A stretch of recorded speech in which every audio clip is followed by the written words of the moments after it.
Bismillahirrahmanirrahim. Alhamdulillah wassalatu wassalamu ala nabiyina Muhammad amma ba'd. Banyak masuk pertanyaan kepada kami dari teman-teman dari sekitar Jabodetabek. Juga ada teman-teman dari Indonesia Tengah, dari Sulawesi, tentang sebuah video yang tersebar yang mana dai pembicaranya dengan menggebu-gebu mematahkan semua dalil dan sisi pendalilan yang telah dibawakan oleh para ulama tentang pengharaman rokok. Sehingga ia sampai kepada kesimpulan bahwasanya rokok itu halal. Sebenarnya ini adalah pendapat yang tidak perlu dibantah, karena memang orang yang berbicaranya sangat jauh dari darajatul ijtihad, sangat jauh dari tingkat ijtihad sebagaimana ulama-ulama yang sudah memfatwakan akan haramnya rokok. Namun karena banyaknya pertanyaan ini, maka kami mencoba untuk sedikit menjelaskan sisi pendalilan dan bagaimana para ulama bisa sampai kepada kesimpulan akan haramnya rokok bagi manusia. Baik. Maka di pertemuan kita kali ini, insyaallah ta'ala kita akan mencoba menjelaskan sisi pendalilan, begitu juga dalil-dalil yang digunakan oleh para ulama dalam menjelaskan tentang haramnya rokok. Kita akan mencoba melihat dalil yang digunakan orang ini dan bantahannya terhadap para ulama tentang pengharaman rokok ini. Pertama, ia mengatakan bahwasanya kita tidak boleh mengharamkan rokok karena hukum asal dari segala sesuatu adalah al-ibaha atau halal. Betul demikian para ulama mengatakannya, hanya saja kaidah ini tidak secara mutlak dibawakan seperti itu saja, bahkan termasuk hal-hal yang berbahaya yang merugikan manusia, kemudian dikatakan al-aslu fil asya al-ibaha, hukum asal segala sesuatu itu boleh-boleh saja. Syekh Muhammad Al-Amin Asy-Shinqiti rahimahullah, seorang usuli lugawi yang penuntut ilmu pasti mengetahui kadar keilmuannya. Beliau membawakan di dalam firman Allah Subhanahu wa taala dalam surat Ar-Rahman, wal arda wada'aha lil anam. Kata Allah Subhanahu wa taala, dan bumi ini ia jadikan untuk manusia. Ini sama dengan firman Allah di surat Al-Baqarah, huwa alladhi khalaqa lakum ma fil ardi jami'an. Dialah Allah yang menjadikan bagi kalian seluruh apa yang ada di muka bumi ini. Sehingga para ulama mengatakan bahwasanya hukum asal segala sesuatu yang ada di muka bumi ini halal atau boleh-boleh saja. Tapi kaidah ini para ulama walaupun mengatakan hukum asal segala sesuatu yang ada di muka bumi ini adalah halal, mereka tidak memaksudkan hal-hal yang berbahaya. Karena di dalam aqidah ahli sunnah wal jamaah, selain Allah menciptakan hal-hal yang bermanfaat bagi manusia, Allah juga menciptakan hal-hal yang buruk dan berbahaya bagi manusia. Dan ini aqidah ahli sunnah wal jamaah, dinukil Al-Bukhari rahimahullah dalam aqidahnya, kata beliau, di antara keyakinan ahli sunnah adalah Allah juga menciptakan hal-hal yang buruk. Dalilnya adalah firman Allah, qul a'udzu birabbil falaq min syarri ma khalaq. Katakanlah aku berlindung kepada Allah, pemilik al-falaq, kegelapan atau waktu malam, dari keburukan apa-apa yang telah ia ciptakan. Sehingga dari sini ada dari objek-objek yang ada di muka bumi ini yang Allah ciptakan memang pada zatnya buruk. Yang pada zatnya buruk. Dan Allah Subhanahu wa ta'ala yang langsung mengharamkannya, di dalam kitabnya ia sebutkan bahwasanya ada hal-hal yang berbahaya. Ada hal-hal yang bisa merugikan. Seperti misalnya khamar. Allah yang menciptakannya tentunya, karena tidak ada pencipta di alam semesta ini kecuali Allah. Allah katakan, wa ismuhuma akbaru min naf'ihima. Khamar ini keburukannya, kejelekannya, bahayanya lebih dominan daripada kebaikannya. Maka Allah haramkan, ya ayyuhalladzina amanu innamal khamru wal maisir wal ansab wal azlamu rijsun min amali syaitan fajtanibuh. Kata Allah di akhir pengharaman khamar di dalam surat Al-Maidah, sesungguhnya khamar, perjudian dan lain-lain itu diharamkan, najis, maka jauhilah. Maka perhatikan di sini, jangan mempermainkan ayat-ayat Allah dan membenturkannya antara yang satu dengan yang lain. Afatu'minuna bi ba'dil kitabi wa takfuruna bi ba'd. Ingat, ayat ini berlaku kepada siapapun. Orang-orang yang membenturkan antara ayat yang satu dengan ayat yang lain. Allah Subhanahu wa ta'ala, Dia yang menjadikan bagi makhluknya, bagi manusia, semua apa yang ada di muka bumi ini pasti hal-hal yang bermanfaat. Karena tidak mungkin Allah Subhanahu wa ta'ala menciptakan kemudian mensyariatkan kepada hambanya dan hal tersebut membahayakan bagi hambanya. Allah sebutkan di dalam surat Al-A'raf tentang sifat Nabi kita yang sudah termaktub di dalam Taurat dan Injil. Kata Allah, "Alladzina yattabi'una ar-rasula an-nabiyya al-ummiyya alladhi yajidunahu maktuban 'indahum fit Taurat wal Injil ya'muruhum bil ma'ruf wa yanhahum 'anil munkar wa yuhillu lahum at-thayyibat wa yuharrimu 'alaihim al-khaba'ith." Di antara ciri syariat Islam adalah menghalalkan yang baik-baik dan mengharamkan yang buruk-buruk. Sehingga kata Syekh Muhammad Al-Amin Asy-Syanqiti rahimahullah di dalam surat Ar-Rahman tadi, yang Allah ciptakan di muka bumi ini, yang Allah jadikan bumi ini bagi manusia, ada 3 hal. Yang pertama, perkara-perkara yang naf'un khalis. Perkara-perkara yang kebaikannya itu menyeluruh. Artinya baik dan tidak ada keburukannya. Seperti misalnya buah-buahan, seperti misalnya sayur-sayuran yang tidak berbahaya tentunya, termasuk tebu dan produk olahan dari tebu yang akan kita bahas berikutnya membantah syubhat saudara kita ini. Kemudian jenis yang kedua dari apa yang Allah jadikan di muka bumi ini bagi manusia adalah asya dharrah mahdhah. Perkara-perkara yang 100% buruk dan jelek bagi manusia. Seperti misalnya hal-hal yang sifatnya racun. Hal-hal yang sifatnya racun, maka tidak mungkin kita masukkan ke dalam kaidah al-aslu fil asya'i ibahah. Hukum asal segala sesuatu di muka bumi ini halal. Mustahil kita masukkan itu. Pasti kita akan keluarkan. Baik khuruj awalian atau khuruj bidalilin akhar. Tidak mungkin kita masukkan racun ini pada kaidah hukum asal segala sesuatu itu adalah halal. Kemudian seorang mencobanya dulu, setelah mati baru ia mengambil kesimpulan itu haram. Ini mustahil. Sehingga memahami dalil-dalil di dalam Al-Quran, dalil-dalil di dalam sunnah, seorang hendaknya kalau dia tidak atau belum sampai kepada derajat ijtihad, jangan dia mencoba-coba untuk mengambil kesimpulan-kesimpulan yang prematur yang akan membuat kekeliruan dan kerancuan di dalam berpikir dan beristinbat terhadap sebuah dalil. Kembalikan kepada ulama. Ini jenis yang kedua dari apa yang Allah jadikan di muka bumi ini bagi manusia, kata Syekh Muhammad Al-Amin Asy-Syanqiti rahimahullah. Kemudian jenis yang ketiga adalah hal-hal yang di dalamnya ada kebaikan dan ada keburukan. Lalu beliau membaginya lagi menjadi 3.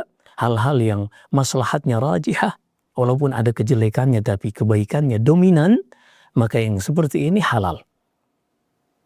Ini dalam kaidah tentunya ma'ruf, wad-dinu mabniyun 'ala al-masalihi fi jalbiha wa dar'i lil qaba'ihi fa in tazaham 'adad al-masalihi yuqaddamu al-'ala min al-masalihi ila akhirih, yang disebutkan oleh Syekh Abdurrahman ibn Nasir As-Sa'di dalam qawaid fiqhiyah. Syahid, pada perkara yang kebaikannya rajihah, lebih dominan daripada kejelekannya, maka ini halal. Kemudian jenis yang kedua dari poin yang ketiga tadi, yaitu sesuatu yang kejelekannya lebih dominan daripada kebaikannya, maka ini haram. Sebagaimana khamar. Kemudian yang ketiga adalah perkara yang 50-50. Maka ketika dia 50-50, maka dia hukumnya juga haram. Karena kalau maslahat dan mafsadat bertemu pada suatu kondisi, maka kita harus lebih mendahulukan dar'ul qabaih. Dar'ul mafasid muqaddam ala jalbil masalih. Menghindarkan kejelekan dan keburukan lebih didahulukan daripada mendatangkan kebaikan. Maka ini qaidah al-aslu fil asya al-ibaha, hukum asal segala sesuatu di muka bumi ini adalah halal. Ini jangan dipahami bahwasanya hal-hal yang berbahaya itu juga masuk dalam kaidah ini. Ini nggak pantas. Ini melecehkan syariat Allah Subhanahu wa taala. Karena mustahil Allah menghalalkan hal-hal yang berbahaya bagi manusia. Tadi kita sudah sebutkan ayatnya di dalam surat Al-A'raf tentang sifat Nabi yang sudah termaktub di dalam Taurat dan Injil sebelum Nabi kita sallallahu alaihi wasallam diutus. Maka ini yang pertama, penggunaan kaidah ini untuk menghalalkan rokok sakit. Ini benar-benar sudah terbantahkan. Dan kita bukan berijtihad sendiri, kita hanya membawakan ucapan Syekh Muhammad Al-Amin Asy-Syanqiti rahimahullah. Banyak lagi, tapi kita coba ringkas insya Allah. Kemudian yang berikutnya, saudara kita ini berdalil dengan tidak boleh kita menggunakan dalil wala tulqu, atau tidak tepat kita menggunakan dalil wala tulqu bi'aidikum ila tahluka. Jangan kalian menjerumuskan diri kalian kepada kebinasaan untuk mengharamkan rokok seperti yang Allah sebutkan di dalam surat Al-Baqarah. Kita katakan, yang mengatakan bahwasanya jangan menjerumuskan diri kalian kepada kejelekan digunakan untuk perkara-perkara yang berbahaya untuk dijauhi oleh manusia, ini bukan ulama-ulama belakangan. Bahkan disebutkan oleh Abu Ja'far At-Tabari, Ibnu Jarir At-Tabari rahimahullah di dalam tafsirnya Jami'ul Bayan fi Ta'wili Ayil Quran, beliau ketika membawakan ayat ini dengan berbagai makna yang dinukil dari para salaf, dari kalangan sahabat dan tabi'in, kemudian beliau mengatakan, فَإِذَا كَانَتْ هَذِهِ الْمَعَانِي كُلُّهَا يَحْتَمِلُهَا قَوْلُهُ وَلَا تُلْقُوا بِأَيْدِيكُمْ إِلَى التَّهْلُكَةِ وَلَمْ يَكُنِ اللَّهُ عَزَّ وَجَلَّ خَصَّ مِنْهَا شَيْئًا دُونَ شَيْءٍ فَالصَّوَابُ مِنَ الْقَوْلِ فِي ذَلِكَ أَنْ يُقَالَ إِنَّ اللَّهَ نَهَى عَنِ الْإِلْقَاءِ بِأَيْدِينَا لِمَا فِيهِ هَلَاكُنَا wal-istislam lil halakah. Kata beliau, betul makna-makna tentang ayat ini banyak. Sebagaimana yang ada pada ucapan beliau menafsirkan ayat ini pada halaman-halaman sebelumnya, silakan dirujuk. Lalu kata beliau, namun ayat ini, sebagaimana ayat-ayat yang lain, tidaklah dikhususkan hanya karena sababun nuzul, tapi maknanya umum berlaku pada setiap kondisi, yaitu Allah Subhanahu wa ta'ala berusaha, atau Allah Subhanahu wa ta'ala selalu menyebutkan di dalam Al-Quran ini untuk menghindarkan kita dari menjerumuskan diri kita kepada keburukan, kepada kejelekan, kepada bahaya, atau berserah diri kepada bahaya. Ini tidak boleh. Dan poin yang menjadi syubhat bagi sebagian orang, entah dari mana mereka mencoba menggunakan akal mereka sehingga ini menjadi syubhat, yaitu apakah rokok ini berbahaya atau tidak. Karena sebagian mereka mengkiaskan rokok ini dengan gula atau daging kambing dan yang semisal. Kita akan bahas insya Allah. Pertama, rokok ini adalah di antara perkara yang para dokter, orang-orang yang mumpuni dalam bidangnya, mereka ijma' tentang keharaman rokok ini. Ini sudah menjadi ijma', bahkan setiap negara sudah menyepakati rokok ini membunuhmu. Sehingga mereka menetapkan yang namanya cukai ini untuk produk-produk yang harus diawasi penggunaannya karena berbahaya bagi manusia. Rokok bahkan di negeri-negeri kafir ini cukainya sangat tinggi. Tujuannya adalah untuk mengontrol peredarannya karena berbahaya. Kalau seandainya tidak ada ijma' yang bisa kita temui lagi saat ini pada perkara-perkara pendapat-pendapat nawazil, hal-hal yang kontemporer, maka kita akan dapatkan pada narkoba dan juga rokok yang semua orang-orang di bidangnya, di bidang kedokteran dan medis, mereka ijma' bahwasanya dua hal ini adalah hal yang berbahaya. Sehingga seorang yang dia bukan seorang dokter, yang mungkin dia bidangnya bukan di hal tersebut, maka dia ghairu mu'tabar. Dia tidak ternilai pendapatnya di dalam syariat untuk berkomentar tentang hal ini. Karena Allah berfirman pada 2 tempat di dalam Al-Quran, Fas'alu ahla dzikri in kuntum la ta'lamun. Tanyakan kepada ahlinya kalau kalian tidak mengetahui. Bukan seorang mengambil kesimpulan sendiri. Bahkan Al-Imam Syaukani rahimahullah yang dijadikan oleh saudara kita ini sebagai pegangan ulama dahulu yang menghalalkan rokok, yaitu menggunakan al-qad. Asy-Syaukani rahimahullah sendiri, beliau menyebutkan sebagaimana yang dinukil darinya tentang hal ini. Beliau menyebutkan di dalam kitab Fathur Rabbani fi Fatawa al-Imam Syaukani, beliau menyebutkan setelah membawakan atau menukil ucapan Ibnu Hajar Al-Haythami dan beliau mengomentarinya, lalu beliau menutup komentarnya dengan mengatakan wabil jumlah annahu idza kana ba'du anwa'ihi tablughu ila haddi as-sukr aw at-taftir min al-anwa'i allati la na'rifuha tawajjaha al-hukmu bi tahrimi dhalika an-naw'i bi khususihi. وهكذا إذا كان يضر بعض الطباع من دون إسكار وتفتير حرم لإضراره. Kata Imam Syaukani rahimahullah, kata beliau kesimpulannya, kalau seandainya qad ini atau jenis-jenis yang berkaitan tentang qad ini, walaupun tanaman atau tumbuhan yang dikatakan herbal, kalau seandainya benar-benar ada penelitian dan telah menetapkan, membuktikan bahwasanya jenis tanaman tersebut berbahaya, yang kita sebutkan di sini adalah qad dan juga berlaku pada tembakau dan semisalnya.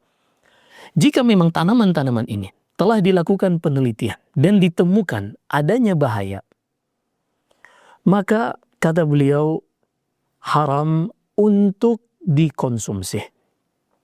Atau mungkin tidak memabukkan atau tidak membahayakan secara umum, tapi akan mengubah akhlak seseorang, yang menjadikan seorang temperamental, yang menjadikan seorang marah, apalagi kalau disinggung tentang rokoknya, apalagi kalau diviralkan tentang dia merokok sampai dia ingin mengungkap teman-temannya yang juga sama-sama merokok. Ini mengubah akhlak, yang akhirnya dia defensif, tidak lagi melihat secara jernih pada dalil-dalil, tapi lebih melihat kepada bagaimana membela diri dan tidak menyalahkan dia saja. Guru kalian juga merokok.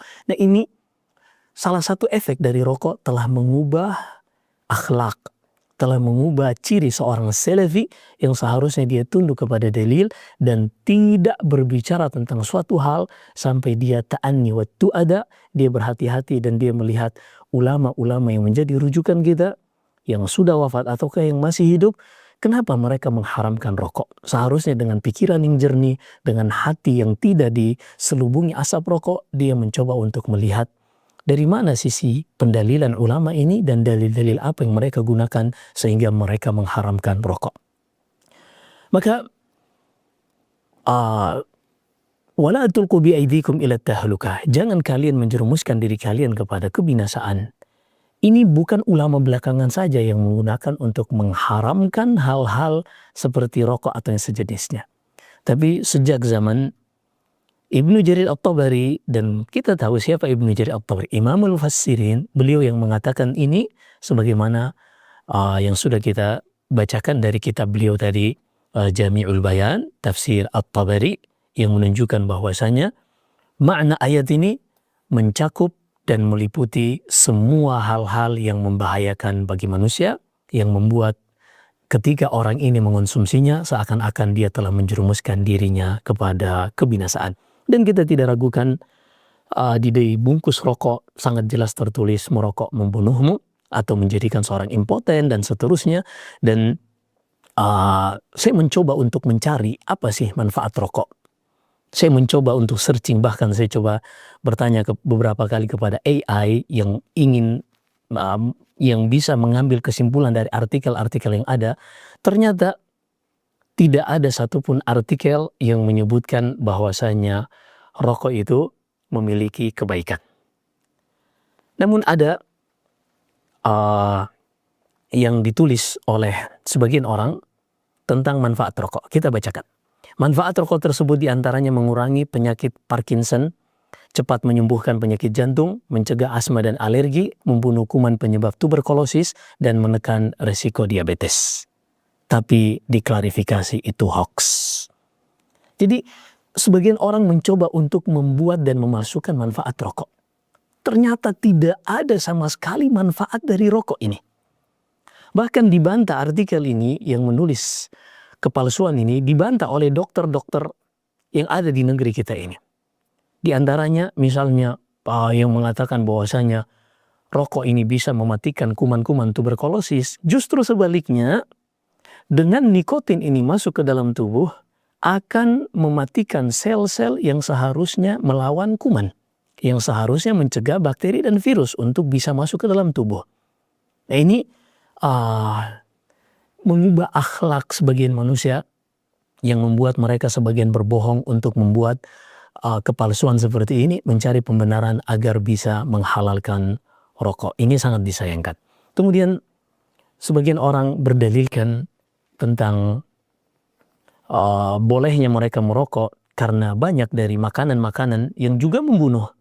Seperti misalnya gula yang bisa mengakibatkan diabetes dan seterusnya. Kita jawab, sepertinya saudara kita ini belum paham tentang apa itu qiyas dan maslakul illah. Maka seorang hendaknya sebelum dia berbicara, dia paham terlebih dahulu apa yang akan ia bicarakan. Dia paham terlebih dahulu apa itu qiyas. Dan qiyas ini tentunya ada qawadih sehingga seorang harus meliputi segala sesuatu. Dan dalam qiyas ini para ulama membawakan diantaranya kaidah al-hukmu ala syai'in far'un an tasawwurih. Ini disebutkan oleh para ulama tentang kaidah ini, bahwasanya menghukumi suatu objek ini adalah hasil dari peliputan, telah meliputi, telah mengetahui semua sisi informasi tentang objek tersebut. Sehingga seorang tidak boleh asal menggunakan kias kalau dia belum mengetahui objek yang akan ia kiaskan. Dan mengkiaskan rokok dengan gula atau mengatakan gula ini juga berbahaya, kenapa kalian halalkan sementara rokok kalian tidak halalkan? Kita jawab, rokok ini berbahaya pada zatnya, pada nikotin yang ada di dalamnya, dan juga unsur-unsur lain yang sudah disebutkan oleh para expert di bidangnya tentang hal ini. Adapun gula ini baik pada zatnya. Yang menjadikan gula ini bermasalah pada sebagian orang bukan pada gulanya, tapi sifat yang ada pada orang tersebut, yaitu ketika misalnya pankreasnya bermasalah. Yang mana idealnya pankreas ini menghasilkan hormon insulin untuk mengubah gula menjadi energi atau menjadi hal-hal yang dibutuhkan oleh tubuh lainnya. Ketika pankreas ini rusak, maka tidak ada lagi organ yang akan bekerja untuk mengubah gula ini menjadi energi, sehingga terjadi penumpukan dan melonjaknya gula darah. Berarti di sini kita lihat pengharaman rokok itu pada zatnya, adapun penghalalan gula juga pada zatnya. Jadi gula ini pada zatnya halal, adapun rokok pada zatnya haram. Jadi ini dua hal yang berbeda. Kalau kita kembalikan pada 3 hal yang Allah jadikan di muka bumi ini bagi manusia yang disebutkan Syekh Muhammad Al-Amin Asy-Syanqiti tadi, gula ini turunan dari tebu adalah di antara perkara yang Allah jadikan khalisun nafa', bermanfaat secara umum, secara mutlak. Adapun rokok ini adalah di antara objek yang Allah jadikan di muka bumi ini yang berbahaya secara zatnya sehingga tidak boleh digunakan. Jadi tidak apalagi kambing atau yang semisalnya. Ini masalahnya bukan pada daging kambingnya, tapi pada penyakit atau sifat yang ada pada orang yang mengonsumsinya. Adapun rokok, Sehebat apapun antibodi seseorang, kekuatan seseorang yang mungkin dia tidak terpengaruh ketika merokok, sampai 70 tahun dia masih merokok misalnya, dan jantungnya fine-fine aja, maka tidak menjadi pembenaran untuk menghalalkan rokok. Kenapa? Karena rokok ini haram pada zatnya, bukan pada sifat di luarnya. Jadi dua hal yang berbeda ini namanya qiyas ma'al fariq. Maka inilah, marilah kita sebagai penuntut ilmu, apalagi di negeri kita ini, kita orang-orang yang baru hijrah belakangan, baru belajar tentang ilmu agama ini mungkin 20 tahun, 25 tahun. Ulama kita itu sejak kecil, mereka menginfakkan hidupnya. Nggak ada sosmed pada zaman itu, nggak ada hal-hal yang menyibukkan pada saat itu. Mereka menginfakkan waktunya sejak kecil untuk mempelajari agama ini. Lalu kita tiba-tiba datang belakangan, baru hijrah belakangan, tiba-tiba lebih hebat dari mereka dan mematahkan argumen mereka, hendaknya kita malu. Rahimallahu mra'an arafa qadra nafsih. Semoga Allah merahmati seorang yang menyadari kadar dirinya. Terlalu jauh, ada 7 syurutul ijtihad yang disebutkan oleh para ulama. Kalau kita paparkan satu-satu, kita akan merasa sangat jauh dari syarat ini. Menghafal Al-Quran, walaupun sebagian tidak mempersyaratkan menghafalnya, tapi yang jelas dia bisa merujuknya, kemudian hadis dan seterusnya, qaidatul usul. Ini kita bahas dari sisi usul saja, banyak hal-hal yang para ulama sudah tepat menggunakan kaidah-kaidah ini dalam mengharamkan rokok, tapi saudara kita ini membantahnya dengan cara serampangan. Maka ini sebagian yang kita bawakan. Adapun Al-Imam Syaukani rahimahullah, ketergelinciran beliau ini sesuai ma'adda ilaihi ijtihaduh. Itulah yang beliau ketahui karena pada saat itu belum ada tentang riset berkaitan tentang kod, tentang timbak, tentang tembakau. Karena riset pertama tentang bahaya rokok ini baru dikeluarkan, atau jurnal pertama baru dikeluarkan tahun 1940-an. Sementara Imam Syaukani rahimahullah, Masehi tentunya, Imam Syaukani wafat di tahun 1800 sekian Masehi.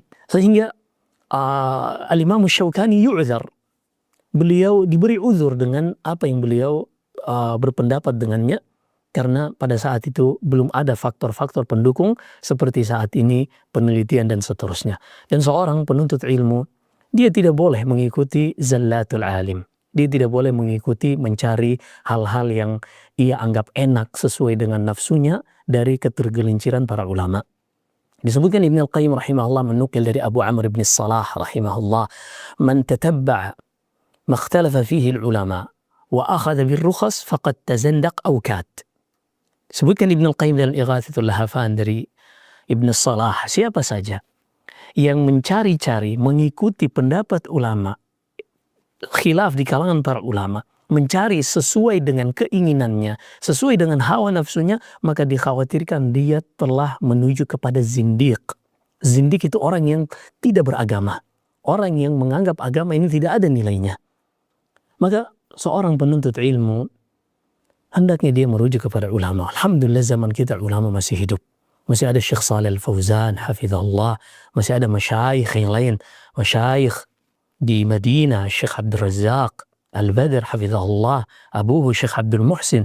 Masih ada ulama-ulama kita, ulama kami di Mekah, ada Syekh Wasiullah Abbas hafizahullah, dan masyayikh yang lain. Mereka semua masih hidup, masih bisa kita bertanya kepada mereka. Maka nasihat kami untuk kami pribadi dan saudara kami dan kaum muslimin yang lain, bahwasanya agama Allah Subhanahu wa taala ini adalah agama yang seharusnya kita agungkan, bukan untuk dijadikan permainan perdebatan. Kalau kita melihat sesuatu yang menyelisihi ulama kita, hendaknya kita ta'anni wa tu'adah. Pelan-pelan, berhati-hati, jangan terburu-buru. Kalau kita berbeda pendapat dengan ulama, ittahim aklak. Maka khawatirkan akalmu, curigailah akalmu. Karena para ulama ketika mereka berbicara dengan ilmu, dengan dasar takwa. Adapun kita berbicara di zaman sekarang ini, banyak faktornya, karena mengikuti hawa nafsu, karena mengikuti followers, karena mengikuti jamaah, atau membela diri dan seterusnya. Maka yang seperti ini, nasihat kami terakhir, mari kita kembali kepada Allah Subhanahu wa taala dengan benar-benar belajar kembali, belajar usulul fiqh, belajar bahasa Arab, belajar usulul tafsir, dan setelah itu kita melihat apa yang ditulis oleh para ulama kita duduk di majelis ulama kita. Semoga dengan seperti itu Allah menjaga kaki kita dari ketergelinciran, lisan kita dari seenaknya berbicara, dan hati kita dari syubhat dan syahwat. Wallahu a'lam. Sallallahu alaihi wasallam baraka ala nabiyina Muhammad. Walhamdulillahi rabbil alamin.